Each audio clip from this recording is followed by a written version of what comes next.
Hello everyone, I welcome you all to I exam B. Government exams के दंगल की इस सीरीज में आप सभी का फिर से स्वागत है, जहां पे आज हम लोग इकोनॉमिक्स को पढ़ेंगे एमसीक्यूज के माध्यम से। टॉपिक बाय टॉपिक आपके लिए लगातार हर वीक में एक वीडियोस का आता रहेगा, जहां पे हम लोग एमसीक्यूज के माध्यम से इन सारे टॉपिक्स को कवर करने का ट्राई करेंगे।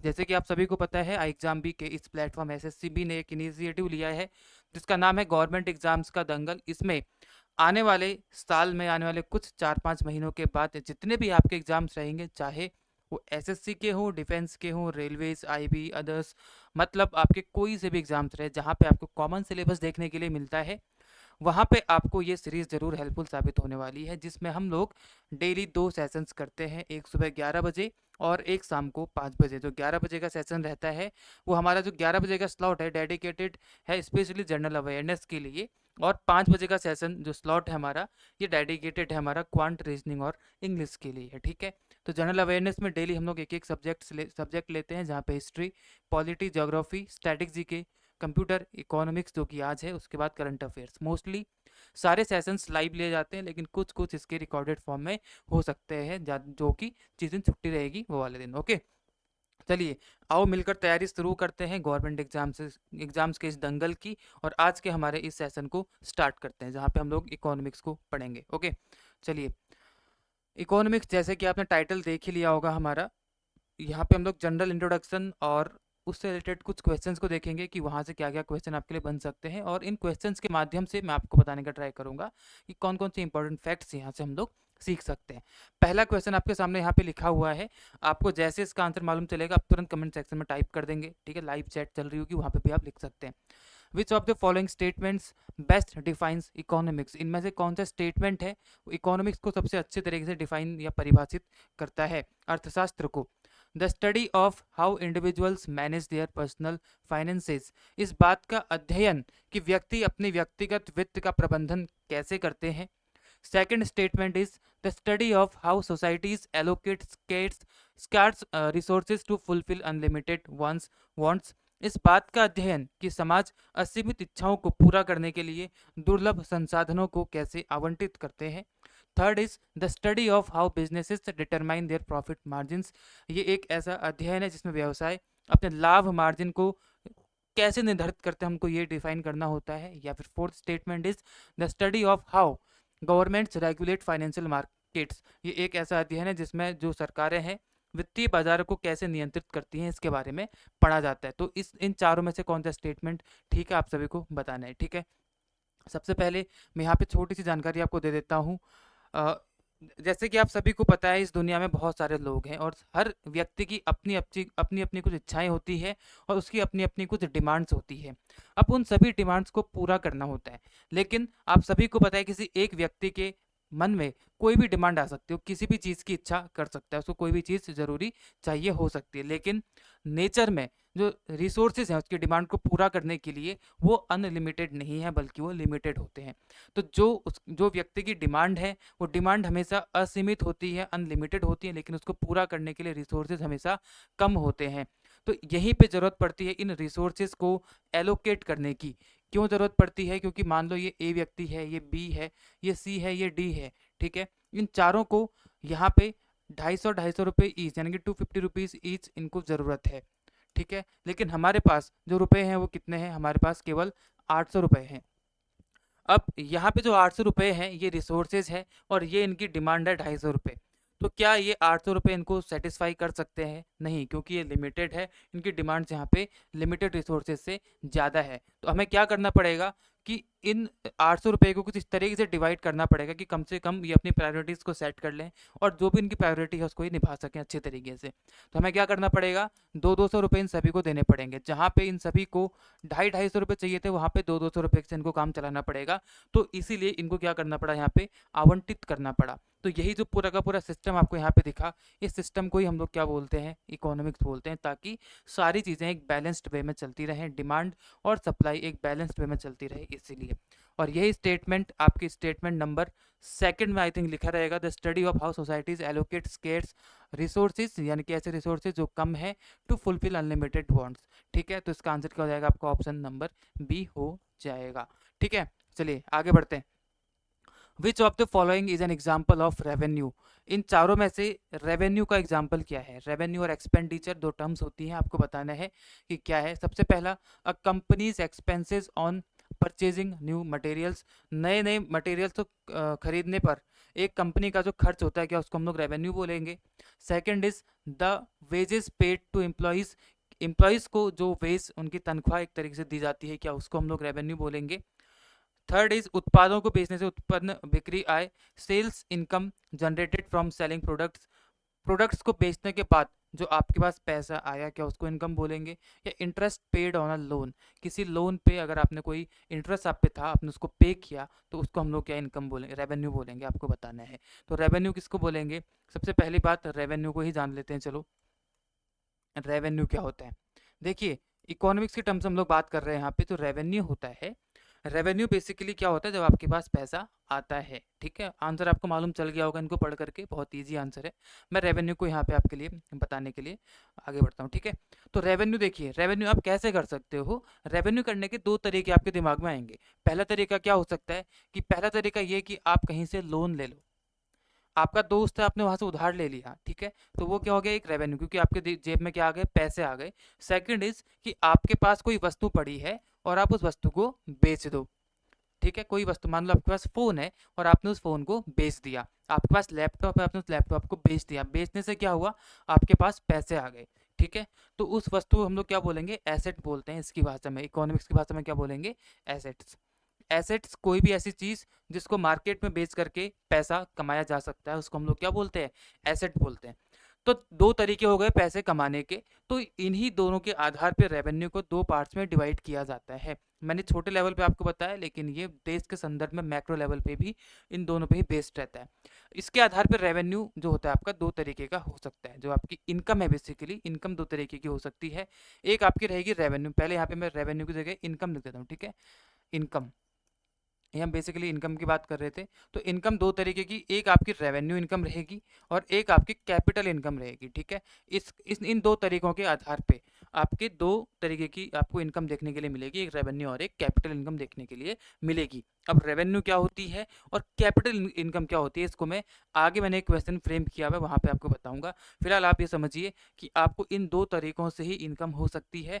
और ये दो तरीकों में से एक आपको कहाँ पे दिख रहा होगा, sales income generated from selling products. जब आप अपने प्रोडक्ट्स को बेचते हो, तो बेचने के बाद जो आपके पास पैसा जनरेट हुआ, उससे आपको क्या रहता है, रेवेन्यू होती है। अब ये रेवेन्यू इनकम क्या होती है और कैपिटल इनकम क्या होती है, ये मैं आपको अगले क्वेश्चन में बताऊंगा, ठीक है।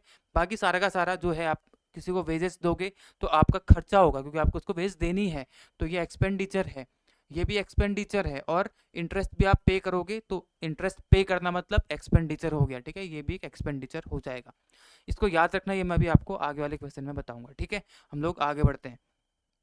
What does capital income refer to? Capital income देखो यहीं पे आ गया।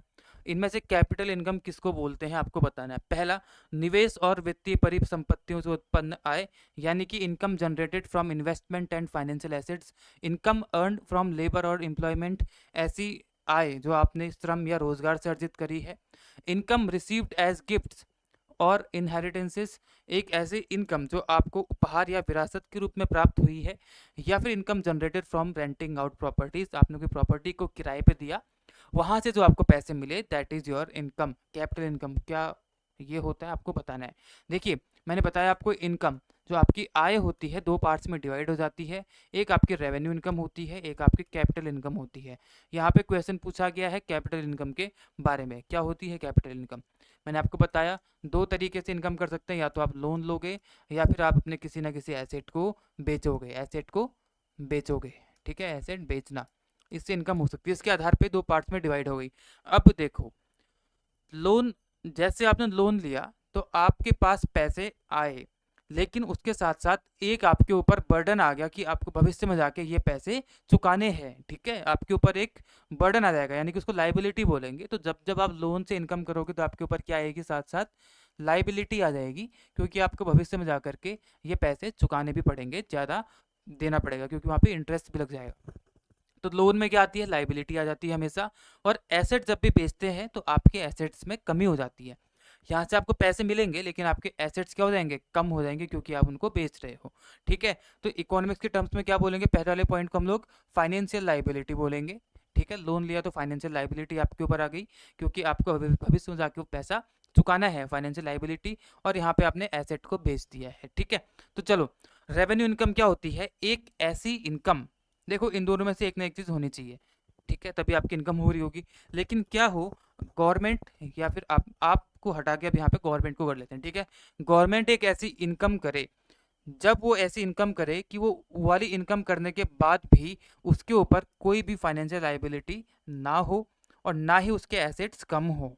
ठीक है, अगर गवर्नमेंट कोई ऐसी इनकम कर लेती है जिससे कि उसके ऊपर फाइनेंशियल लाइबिलिटी, या तो फाइनेंस मतलब ना ही उसकी फाइनेंशियल लाइबिलिटी यहाँ पे हो उसके ऊपर बढ़े, ना ही उसके एसेट्स कम हो, तो ऐसी इनकम को क्या बोलते हैं, रेवेन्यू इनकम बोलते हैं।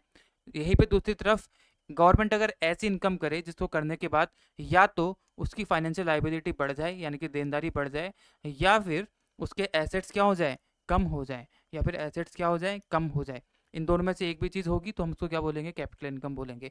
अब आप बोलेंगे सर इसका एग्जाम्पल क्या हो सकता है, रेवेन्यू इनकम का एग्जाम्पल क्या हो सकता है, चालान, टैक्स, फीस, फाइन्स जो आप देते हो गवर्नमेंट को। जब भी आपका चालान कटता है तो वो चालान कहाँ जाता है, गवर्नमेंट के पास जाता है वो पैसा। टैक्स कहाँ जाता है, गवर्नमेंट के पास।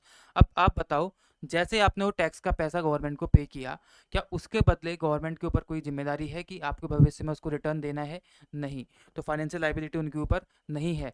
और जैसे आपने चालान या फीस फाइन का पैसा गवर्नमेंट को दिया, क्या गवर्नमेंट के कोई एसेट्स कम हो रहे हैं, नहीं, तो ऐसी इनकम को हम क्या बोलेंगे, रेवेन्यू इनकम। लेकिन ऐसी इनकम जहाँ पे गवर्नमेंट की या तो फाइनेंशियल लाइबिलिटी बढ़ जाए या उसके एसेट्स कम हो जाए, इसको हम लोग क्या बोलेंगे, कैपिटल इनकम। जैसे कि अगर मान लो भारत सरकार ने आईएमएफ से लोन ले लिया, पैसा मिल गया गवर्नमेंट को, लेकिन भविष्य में जाके उसको पैसा चुकाना है, तो वहाँ पे फाइनेंशियल लाइबिलिटी आ गई, तो ये कहाँ पे आएगी, इनकम, कैपिटल इनकम में आ जाएगी। एसेट्स बेचने, कोई कंपनी जहाँ पे गवर्नमेंट ने अपने स्टेक शेयर्स लिए हुए थे, वो शेयर्स को बेच दिया पैसे कमाने के लिए, तो पैसे मिल गए लेकिन शेयर्स चले गए, तो वो कहाँ जाएगा, आपको कैपिटल इनकम में आ जाएगा। तो इससे संबंधित जो भी यहाँ पे स्टेटमेंट रहेगा वो आपका आंसर हो जाएगा। Income generated from investments and financial assets, ये हो सकता है। इनकम अर्न फ्रॉम लेबर, ये नहीं होगा, ये भी नहीं होगा।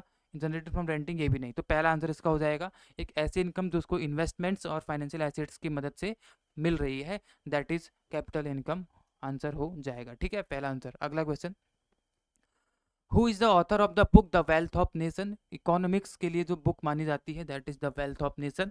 आपको बताना है कि इसके फादर कौन कहलाते हैं। वेल्थ ऑफ नेशन जो ये बुक है, इस बुक को लिखा गया था 1776 में। ओके, ये बुक लिखी गई थी 1776 में एडम स्मिथ के द्वारा। 1776 में एडम स्मिथ के द्वारा इस बुक को लिखा गया था, और यही एडम स्मिथ क्या कहलाते हैं, इकोनॉमिक्स के जनक कहलाते हैं, यानी कि ऑप्शन नंबर सी इसका सही आंसर हो जाएगा। सीधा सीधा था। ठीक है, एडम स्मिथ। जो इकोनॉमिक्स है वो दो भागों में डिवाइड हुई, वो कौन कौन सी, एक माइक्रो इकोनॉमिक्स होती है और एक मैक्रो इकोनॉमिक्स होती है, इन दो पार्ट्स में डिवाइड हो गई। जो माइक्रो इकोनॉमिक्स के जनक हैं वो भी कौन कहलाते हैं, एडम स्मिथ ही कहलाते हैं। लेकिन जो मैक्रो इकोनॉमिक्स है इसके जनक कौन कहलाते हैं, इसके फादर कहलाते हैं John Maynard Keynes, JM Keynes. Okay, John Maynard Keynes इसके जनक जनक या फिर फादर कहलाते हैं इसके। और जिसने इसको दो पार्ट्स में डिवाइड किया उनका नाम क्या है, रैगनर फ्रेस। रैगनर फ्रेस, ये नाम भी आपसे पूछा जा सकता है, रैगनर फ्रेस। ठीक है, रैगनर फ्रेस ने इसको दो पार्ट्स में डिवाइड किया। और जो माइक्रो इकोनॉमिक्स है इसके फादर भी एडम स्मिथ है, पूरी इकोनॉमिक्स के फादर भी एडम स्मिथ है। और मैक्रो इकोनॉमिक्स के फादर कौन कहलाते हैं फिर, JM कीन्स यानी कि जॉन मेनार्ड कीन्स कहलाते हैं। एक अर्थशास्त्री थी जो कि कौटिल्य चाणक्य के द्वारा लिखी गई थी यहाँ पे। ठीक है, एक अर्थशास्त्री थी जो कि जिसका नाम भी अर्थशास्त्री ही है, इसको किसने लिखा था, चाणक्य, या फिर आप कौटिल्य भी बोल सकते हैं। ठीक है, इन्होंने लिखा था, लेकिन ये राजनीति पे भी आधारित थी। ये केवल और केवल अर्थशास्त्र फाइनेंशियल चीज़ों पे नहीं बल्कि राजनीति पे आधारित भी थी, इसलिए जो पहली बुक मानी जाती है हमारे लिए, कौन सी मानी जाती है, एडम स्मिथ वाली मानी जाती है। आगे बढ़ेंगे, तो अगला क्वेश्चन आपके लिए क्या रहेगा, विच of the following is a characteristic of an effective budget. एक इफेक्टिव बजट की कैरेक्टरिस्टिक इनमें से क्या है, आपको बताना है। एक प्रभावशाली बजट की विशेषता क्या होती है। यह पूरे बजट अवधि में स्थिर और अपरिवर्तनीय है, यानी कि it is a static and unchangeable through out the budget period. जो भी उस बजट का पीरियड है, जितने टाइम के लिए भी वो लाया जाता है, उसके उस पूरे के पूरे दौरान वो स्टैटिक रहता है और अनचेंजेबल रहता है, यानी कि उसमें कोई चेंजेस नहीं हो सकते हैं। क्या ऐसा डॉक्यूमेंट आपका बजट कहलाएगा? क्या उसकी करेक्टरिस्टिक होती है? Second statement is it does not consider unexpected expenses और इनकम। इस बजट में कोई भी अनएक्सपेक्टेड एक्सपेंसेस या इनकम को यहाँ पे कंसिडर नहीं किया जाता है। क्या ये स्टेटमेंट ठीक है इसके बारे में? It provides a realistic assessment of income and expenses. ये इनकम और एक्सपेंसेस के बारे में एक रियलिस्टिक असेसमेंट को, यानी एक यथार्थवादी मूल्यांकन का ब्यौरा प्रदान करता है। या फिर it focuses solely on short term financial planning, या फिर ये शॉर्ट टर्म फाइनेंशियल प्लानिंग यानी कि वित्तीय प्लानिंग पे ज़्यादा जोर देता है। या फिर ये स्टेटमेंट ठीक है? सबसे पहले जो बजट होता है वो बेसिकली क्या होता है? बजट, ध्यान रखना, एक शब्द था वो था बुकेट। बुकेट वर्ड से बजट की बजट शब्द निकल के आया है। बुकेट का मतलब होता था लेदर बैग, इसीलिए पहले लेदर बैग में ही इसको लाया जाता था हमारे भारत में भी, लेकिन अब इसको धीरे धीरे डिजिटाइज्ड फॉर्म में लाया जाता है। ठीक है? बजट हमारे पूरे संविधान में कहीं पे भी बजट शब्द का यूज नहीं किया गया है। जो शब्द इसके जगह पे यूज किया जाता है that is annual finance statement. ठीक है? उसको क्या बोलते हैं? एनुअल फाइनेंस स्टेटमेंट, जो कि हमारे संविधान के आर्टिकल नंबर 112 में बताया गया है इसके बारे में। ठीक है? एनुअल फाइनेंस स्टेटमेंट यही आपका क्या है? बजट है। अभी बजट क्या होता है? ध्यान रखना, बजट हमेशा आने वाले फाइनेंशियल ईयर के लिए होता है। ठीक है? जो एक फाइनेंशियल ईयर खत्म हुआ उसके बाद जो आने वाला फाइनेंशियल ईयर है उसके लिए हमेशा बजट लाया जाता है। बजट में होता क्या है? बेसिकली इनकम और एक्सपेंडिचर के बीच का बैलेंस, यानी कि आने वाले साल में फाइनेंशियल ईयर में गवर्नमेंट ये आकलन करती है कि हम लोग कितना अपना इनकम जनरेट करेंगे और कितना हम लोग पैसा खर्च करेंगे, यानी कि एस्टिमेटेड रेवेन्यू और एस्टिमेटेड एक्सपेंडिचर, इन दोनों के बीच का जो बैलेंस होता है वो ये एक बजट होता है। ठीक है? यहाँ पे हम वो सारी चीज़ें कंसिडर करते हैं कि मान लो हमने आकलन किया कि हम लोग इतना इतना रेवेन्यू करेंगे और इस सेक्टर में हम लोग इतना इतना खर्चा करेंगे, लेकिन हो सकता है कि भविष्य में कुछ भी हो सकता है। जैसे अभी कोरोना आ गया था तो बजट के टाइम पे नहीं मालूम था कोरोना आने वाला है, लेकिन जैसे आया तो वहाँ पे हमने खर्चा किया। तो जो इसका ये वाला स्टेटमेंट था इट इज़ स्टैटिक, तो ये गलत हो जाएगा क्योंकि स्टैटिक तो नहीं है, कम से कम एस्टिमेटेड होता है। ये चेंज किया जा सकता है क्योंकि ये हमेशा एस्टिमेटेड रेवेन्यू और एस्टिमेटेड एक्सपेंडिचर के बीच का बैलेंस होता है। अब एस्टिमेटेड है तो जाहिर सी बात है स्टैटिक नहीं हो सकता है। ठीक है? इट डज नॉट कंसिडर, ये कंसिडर करता है किसी भी ऐसी अनहोनी को जो हो जाएगी, अगर हो सकती है तो। ठीक है? तो इसको भी यहाँ पे कंसीडर किया जा सकता है, वहाँ पे इसको चेंज कर देंगे। It focuses solely on short term financial planning, नहीं, ये लॉन्ग टर्म फाइनेंशियल प्लानिंग पे भी फोकस करता है, तो ये स्टेटमेंट भी गलत हो जाएगा। तो ये एक रियलिस्टिक असेसमेंट है इनकम और एक्सपेंडिचर के बीच का, कि हम लोग आने वाले फाइनेंशियल ईयर में कितना खर्चा करेंगे और कितनी इनकम करेंगे, उसके बीच के बैलेंस को, यानी कि एस्टिमेटेड रेवेन्यू और एस्टिमेटेड एक्सपेंडिचर के बीच के बैलेंस को हम लोग बजट बोलते हैं। इसका आंसर क्या हो जाएगा आपका? ऑप्शन नंबर सी हो जाएगा। आई होप आपको पूरा समझ में आया होगा। आगे बढ़ेंगे। विच of the following is an example of direct tax? इनमें से डायरेक्ट टैक्स का एग्जाम्पल क्या है? अब हम लोग बजट पढ़ रहे थे, मतलब बजट समझा हमने। बजट के दो हिस्से, एक इनकम और एक एक्सपेंडिचर। इनकम के फर्दर दो हिस्से, रेवेन्यू इनकम और कैपिटल इनकम। अब उसमें से जो रेवेन्यू इनकम है उसके फिर दो हिस्से, एक टैक्स इनकम और एक नॉन टैक्स वाली इनकम हो जाती है। तो यहाँ पे आपसे पूछ रहे हैं टैक्स। जो टैक्स है वो टैक्स फर्दर दो पार्ट्स में डिवाइड होगा, एक आपका डायरेक्ट टैक्स और एक आपका इनडायरेक्ट टैक्स, यानी कि एक आपका प्रत्यक्ष कर और एक आपका अप्रत्यक्ष कर। अब ये प्रत्यक्ष कर क्या होता है? डायरेक्ट टैक्स एक ऐसा टैक्स होता है ये जिस व्यक्ति पे भी या जिस इंडिविजुअल पे लगाया जाएगा, इसको पे करने का बर्डन ये किसी और पे नहीं डाल सकता, यानी कि ये इसको ही पे करना पड़ेगा। जैसे अगर मेरे ऊपर टैक्स लग गया तो मैं ही पे करूंगा, कोई और पे नहीं कर सकता है। तो ऐसे टैक्स को हम लोग क्या बोलते हैं? प्रत्यक्ष, यानी कि डायरेक्ट डायरेक्ट टैक्स बोलते हैं। और हमेशा ये नॉन ट्रांसफरेबल नेचर के होते हैं, नॉन ट्रांसफरेबल नेचर के होते हैं। लेकिन अगर आप लोग इनडायरेक्ट टैक्स की बात करोगे तो अप्रत्यक्ष कर वो कर होते हैं जिसको पे करने का बर्डन हम किसी दूसरे व्यक्ति पे डाल सकते हैं, यानी कि जो हमारी सर्विसेज को ले रहा है या वस्तुओं को ले रहा है वो इसको पे कर सकता है। तो हम इनको क्या बोलते हैं? अप्रत्यक्ष, यानी कि इनडायरेक्ट टैक्सेस इनको बोला जाता है। ठीक है? और ये सारे के सारे ट्रांसफरेबल नेचर के होते हैं, ट्रांसफरेबल नेचर। अब डायरेक्ट टैक्स का एग्जांपल क्या हो जाएगा आपका? Income tax. इनकम टैक्स जिस पे पड़ेगा वही देगा, ऐसा नहीं कि मेरे पे पड़ेगा मेरे भाई दे देगा, ऐसा नहीं होगा। ठीक है? कॉर्पोरेट टैक्स जिस कंपनी पे पड़ेगा वही देगा। इनडायरेक्ट टैक्स का एग्जाम्पल देख लो, अभी अभी 2017 में आया था जीएसटी। जीएसटी जो है एक इनडायरेक्ट टैक्स है और इसको पे करने का बर्डन दूसरे व्यक्ति पे डाला जा सकता है। होटल में खाना खाने जाओगे तो टैक्स पड़ेगा होटल पे, यानी कि उसके उत्पाद पे, लेकिन पे कौन करेगा? आप लोग पे करोगे। तो ये हो जाएगा आपका अप्रत्यक्ष कर हो जाता है, ठीक है। अब देखो example, sales tax, value added tax, income tax या एक्साइज टैक्स, इनमें से क्या है जो आपका डायरेक्ट टैक्स है? मैंने यहाँ पे एग्जाम्पल दे दिया था, क्या था आपका? Income tax. जो जीएसटी था, इन सारे टैक्स को ही हटा करके तो लाया गया था, सेल टैक्स, वैट और एक्साइज टैक्स, इन सबको मिला करके क्या लाया गया? जीएसटी। हालांकि कहीं कहीं पे अभी ये टैक्स लगते हैं, लेकिन इनको मिला करके, यानी कि एक कैस्केडिंग इफेक्ट चल रहा था हमारे टैक्स सिस्टम पे, उसको हटाने के लिए जीएसटी लाया गया था। आगे बढ़ेंगे इसके बारे में। एग्जाम्पल क्या हो जाएगा इसका? डायरेक्ट टैक्स का क्या हो जाएगा? इनकम टैक्स, ठीक है। आगे बढ़ेंगे। अगला question, which of the following is an example of indirect tax? Simple सा क्वेश्चन। अप्रत्यक्ष कर का एग्जांपल क्या है? इसमें से जीएसटी हो जाएगा, ये तो आंसर लिखा ही है, ठीक है। डायरेक्टली हो जाएगा कॉर्पोरेट गिफ्ट टैक्स, ये सारे के सारे टैक्स होते हैं, ठीक है। प्रॉपर्टी टैक्स, गिफ्ट टैक्स, ये सारे के सारे टैक्स होते हैं जो कि डायरेक्ट टैक्स होते हैं। ओके, चलो आगे बढ़ेंगे। इसका तो आंसर कर ही दिया था हमने। Which tax is calculated based on the value added at each stage of production और डिस्ट्रीब्यूशन? इनमें से कौन सा टैक्स है जो उत्पादन या वितरण के प्रत्येक चरण में जोड़े गए मूल्य के आधार पर उसकी गणना की जाती है? कौन सा टैक्स रहेगा? जाहिर सी बात है, मान लो कोई रॉ मटेरियल आपने खरीदा 100 रुपए का, ठीक है। अब आपने मान लो एक कपड़ा खरीदा, आपने शर्ट बेचनी है, तो कपड़ा खरीद के शर्ट कैसे करोगे? उसमें बटन्स लगाओगे, धागे लगाओ, मतलब जो भी नेसेसरी चीज़ें वो लगाओगे, यानी कि उसमें आप वैल्यू को ऐड करोगे।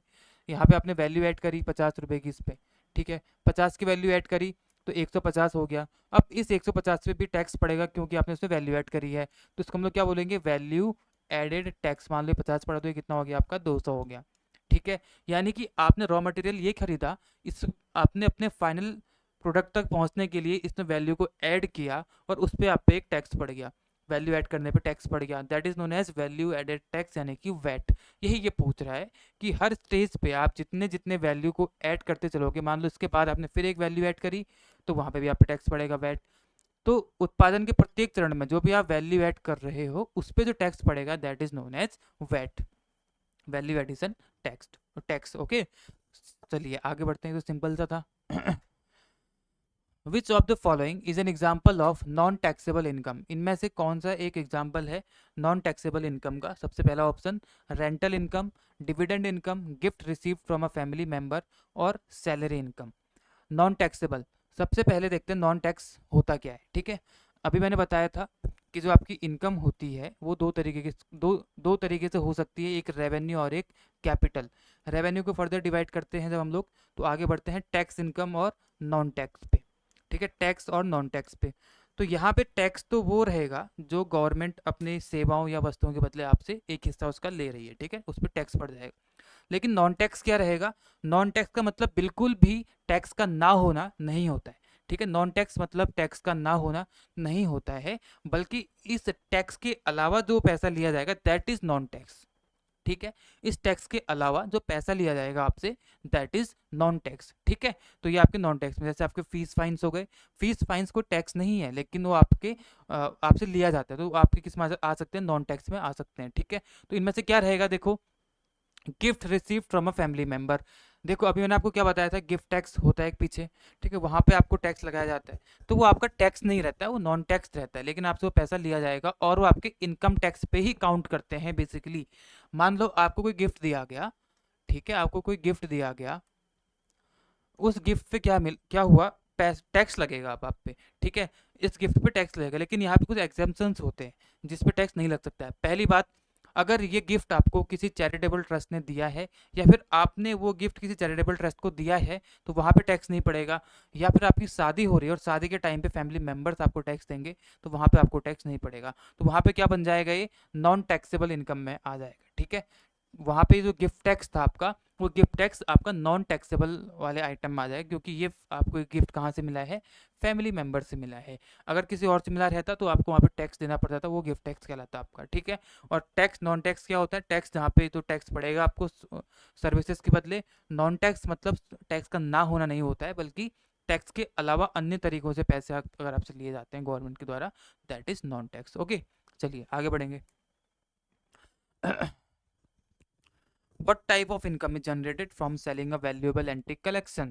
एक मूल्यवान प्राचीन संग्रह को बेचने से किस प्रकार की आय उत्पन्न होती है? Capital gains, royalty gains, passive income और डिविडेंड। ये अभी हमने किया था। आपने कोई आपके पास कोई एसेट है, आपने उसको बेच दिया, तो कैसी इनकम होगी आपके पास? अब एसेट्स आपके कम हो गए, एसेट कम, इसका मतलब कैपिटल इनकम हो जाएगी आपकी, ठीक है, मतलब कैपिटल गेन्स हो जाएंगे आपके। जाहिर सी बात है, एसेट था, इसको आपने बेच दिया, बेचने से आपकी इनकम हुई लेकिन एसेट्स कम हो गए। What does the term fixed expenses refer to in a budget? एक बजट में फिक्स्ड एक्सपेंसेस का मतलब क्या होता है? देखिए, आप बजट किसका एक बैलेंस है, इनकम और एक्सपेंडिचर का बैलेंस एक आपका क्या कहलाता है? बजट कहलाता है। या तो वहाँ पे इनकम हो रही होगी या एक्सपेंडिचर हो रहा होगा, इसके बीच का बैलेंस। अब यहाँ पे फिक्स्ड एक्सपेंसेस है। मान लो आपको कोई भी धंधा करना है, कोई भी काम आपको करना है, मान लो आपको कोई कोचिंग इंस्टीट्यूट खोल के चलाना है। अब वहाँ पे क्या होगा? कोचिंग इंस्टीट्यूट खोलना है तो आपको एक रूम चाहिए होगा, तो उस रूम में आपको लाइट्स लगानी पड़ेंगी, चेयर्स लगानी पड़ेंगी, टेबल्स लगाने पड़ेंगे, वहाँ पे इलेक्ट्रिसिटी का बिल आएगा। ये सारे के सारे जो एक्सपेंसेस अभी जो मैंने बोले, ये सारे के सारे नेसेसरी एक्सपेंसेस हैं। अब वहाँ पे एक बच्चा आए, दो बच्चा आए, चाहे तीन बच्चे आए, आपको ये खर्चा, एक बोर्ड का खर्चा वहाँ पे आपको करना पड़ेगा, मार्कर्स वहाँ पे लेने पड़ेंगे, इंक लेनी पड़ेगी। अब बच्चे कितने भी आ जाएँ, आपको ये खर्चा बेसिक तो करना ही करना पड़ेगा। तो ये एक्सपेंसेस क्या होते हैं? आपके फिक्स्ड एक्सपेंसेस होते हैं, जो आपको करने ही करने होते हैं। ये डिपेंड नहीं करता कि आप उस पर कितना इनपुट डाल रहे हो या फिर कितना आपको आउटपुट मिल रहा है, तो इससे फ़र्क नहीं पड़ता। इस फ़र्क इससे पड़ता है कि अगर आपने ये चीज़ स्टार्ट करी है तो वहाँ पे आपको खर्चा करना ही करना पड़ेगा। अब वहाँ पे पढ़ने के लिए एक बच्चा आए, दो आए, तीन आए, चाहे चार आए, बोर्ड आपको लगाना पड़ेगा, पेन आपको खरीदना पड़ेगा, ठीक है। 2000 फिक्स्ड एक्सपेंसेस, यानी कि खर्च जो हर महीने बदलते हैं, ऐसा नहीं होगा। व्यय जो वैकल्पिक हैं, व्यय जो आवश्यक हैं और स्थिर रहते हैं, ये इसका आंसर हो जाएगा। जो आवश्यक हैं, इसेंशियल है, और वो कांस्टेंट रहते हैं, यानी कि आपको करना ही करना पड़ता है, ठीक है। ऑप्शन नंबर सी इसका सही आंसर हो जाएगा। आगे बढ़ेंगे। विच of the following is a characteristic of a progressive tax system? इनमें से प्रोग्रेसिव टैक्स सिस्टम का क्वेश्चन कहाँ चले गया, एक मिनट। इनमें से प्रोग्रेसिव टैक्स सिस्टम का कैरेक्टरिस्टिक क्या है? Everyone page the same amount of tax. ये क्वेश्चन मैं आपके लिए छोड़ के जा रहा हूँ, वैसे आपको आंसर आई थिंक दिख गया होगा, क्योंकि मैंने आगे किया था, ये दिख गया था। फिर भी आपको जितना भी इसके बारे में पता रहेगा, आपको नीचे लिख करके बताना है। अगले सेशन में मैं इसका आंसर आपको डिटेल में बता दूंगा, ठीक है। आपके लिए छोड़ रहा हूँ। निम्नलिखित में से क्या एक प्रगतिशील आयकर प्रणाली की विशेषता है? हर कोई करों में समान राशि का भुगतान करता है, यानी कि हर किसी को सेम टैक्स देना पड़ता है। हायर इनकम इंडिविजुअल्स पे या higher percentage of their income in taxes. जिसकी इनकम ज़्यादा होगी उसको ज़्यादा पैसा पे करना पड़ेगा टैक्स के तौर पे, क्या ये होता है? लोअर इनकम इंडिविजुअल्स पे हायर परसेंटेज, या फिर जिसकी इनकम कम है उसको टैक्स ज़्यादा देना पड़ता है, या फिर taxes are based on the consumption of goods and services, कि कितनी वस्तुएं कितने सर्विसेज को वहाँ पे कंज्यूम किया जा रहा है, उसके आधार पे टैक्स रेट्स वहाँ पे या फिर टैक्स निर्धारित होता है। क्या ये प्रोग्रेसिव टैक्स सिस्टम की एक इनकम टैक्स की करेक्टरिस्टिक है, आपको बतानी है, ठीक है। आई होप आप लोग इसका आंसर करेंगे सारे के सारे। ये आज का हमारा लास्ट क्वेश्चन था, ठीक है। अब मैं आंसर नहीं दिखाऊंगा क्योंकि वो गलती से दिख गया था। ओके, चलो, जिस जिस जिसको आंसर पता रहेगा वो आंसर बताएगा और नीचे लिखेगा कमेंट सेक्शन में। और लास्ट में आपको फिर से बता दूं, ये हमारी दंगल सीरीज चल रही है, जहाँ पे हम सारे के सारे एग्जाम्स को टारगेट करेंगे, एसएससी, डिफेंस, रेलवेज, आईबी और जितने भी एग्जाम्स रहेंगे जहाँ पे सेम सिलेबस आता है, वो सारा का सारा हम यहाँ पे करेंगे। एक बार फिर से मैं आपको दिखा देता हूँ हमारा जो शेड्यूल रहेगा इसका, कि शेड्यूल हमारा क्या रहने वाला है। शेड्यूल विल बी दिस, ये आपका शेड्यूल रहेगा, जहाँ पे डेली आपको सेशंस मिलेंगे 11 बजे और 5 बजे। ये जीए के लिए रहेगा सारा का सारा, ये आपका क्यूआरई के लिए रहेगा, ठीक है। सारे के सारे एग्जाम की तैयारी आपको एक साथ कराई जाएगी। आपको आकर के यहाँ पे ज्वाइन करना है और इसको डेली देखना है। कुछ सेशंस यहाँ पे रिकॉर्डेड फॉर्म में हो सकते हैं, बाकी मोस्टली यहाँ पे आपको लाइव सेशंस ही देखने के लिए मिलेंगे, ठीक है। आई होप आपको आज का ये वीडियो पसंद आया होगा। अब आपसे कल फिर मिलेंगे, जहाँ पे आपके साथ हम करंट अफेयर्स को डिस्कस करेंगे। उसके बाद मंडे को हम लोग आएंगे, जब आपसे रवि सर अगेन हिस्ट्री के साथ आपके सामने आएंगे, ठीक है। चलिए, ध्यान रखेंगे अपना। Goodbye, take care, bye bye and be 50% faster. Thank you all.